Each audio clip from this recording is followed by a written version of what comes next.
Welcome to Alpine Ridge.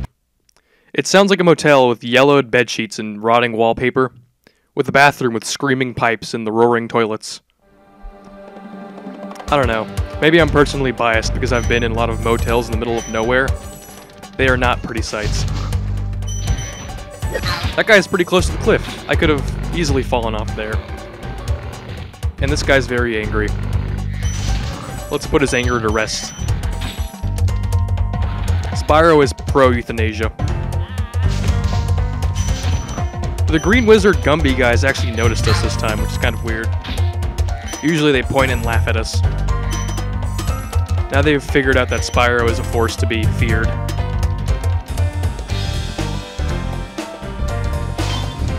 This level also features terrible camera angles like this one. The staircase isn't so hard, it's just timing, but the camera angle, especially when you jump, they're trying to make Spyro occupy as least amount of screen space as possible.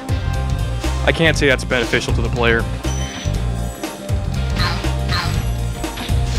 This level also has some pretty cool music, but most levels do. I should point it out more often. It makes great filler when I have nothing to say.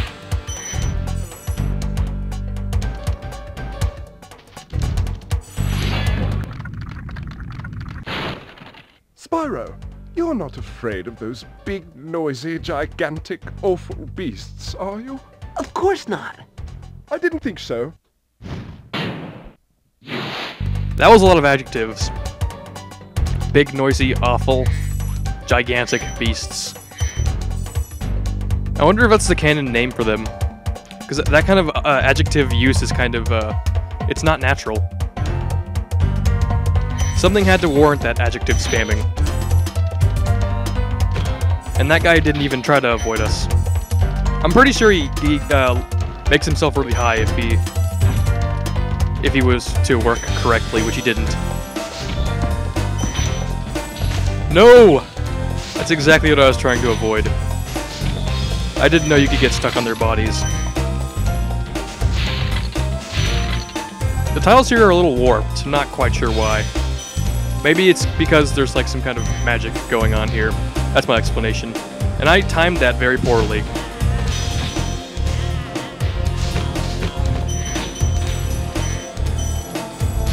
That staircase could have been my death.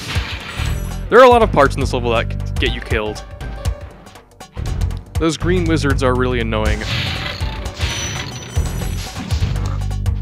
That's why it's all the more satisfying when you're right next to them and they're screaming in agony. Like this guy, he can knock you off the cliff very easily. You just gotta time this very poorly like I did, and then make it.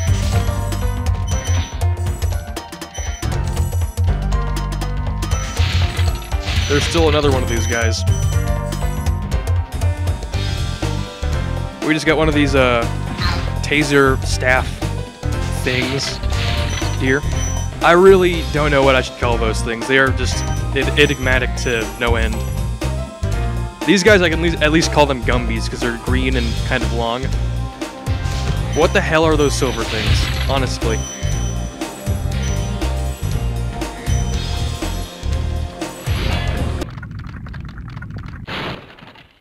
Oh, thank you for releasing me. What a useful dragon. He's giving us insight onto the world. Thank you for releasing me, Spyro. Thank you very much. Well, he didn't even have the decency to say thank you very much. He just said thank you.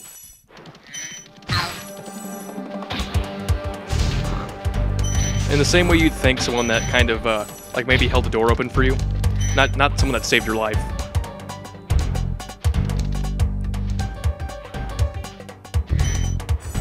What's this Gumby guy doing over here? Oh, what a surprise. One of the gigantic, horrible beasts, or whatever the hell they're called. There are quite a lot of them in this level. And no other levels. They're not very smart. That's 18 lives we don't need.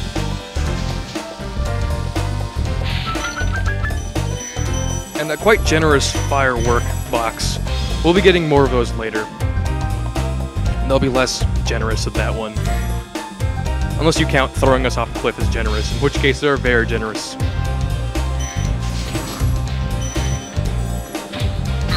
Yeah, those silver abominations can actually ride on top of the beasts.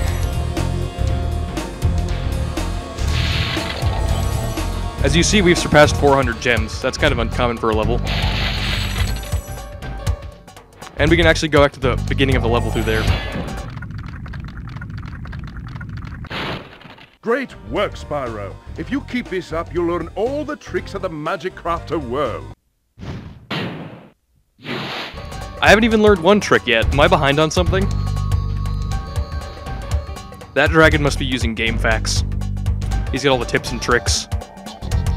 And there's an egg thief. Damn him.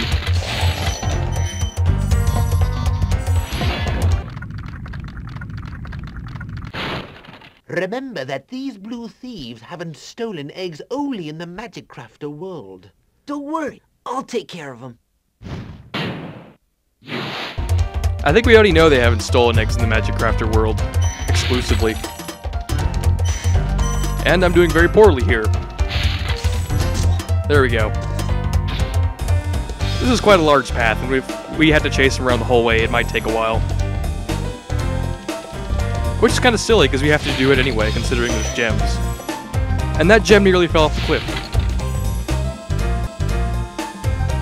What happens if a gem falls off a cliff is you automatically get it. No explanations given. I don't know. Maybe Sparks is a distant cousin in the pit of in the depths of the planet. If this is a planet, I'm not sure what kind of shape this world is. It could be just a bunch of floating crap for all I know. Or maybe a multiverse. That would explain the portals. This could all be the same point. Yeah, these things will knock you off the cliff. It probably seems obvious to you, but I've done it before, and it's not fun. It's quite scarring towards your self-esteem. That's the last gem. We have 500 gems. This is quite a gem-heavy level.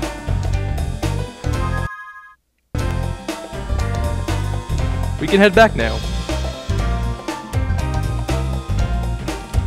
Yep, this level's pretty, desolate after you cleared it. It almost feels haunted. Except not at all. There are levels in this game that feel haunted, though. Like haunted towers. That was me foreshadowing, by the way.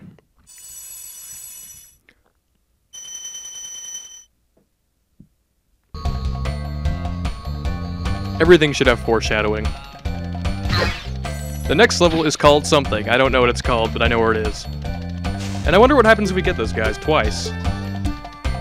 No, we're gonna get this guy. You're mine. Or not. We just get one orb. That's kind of lame. Definitely not worth it in my idea. Or in my mind. High caves. Very descriptive.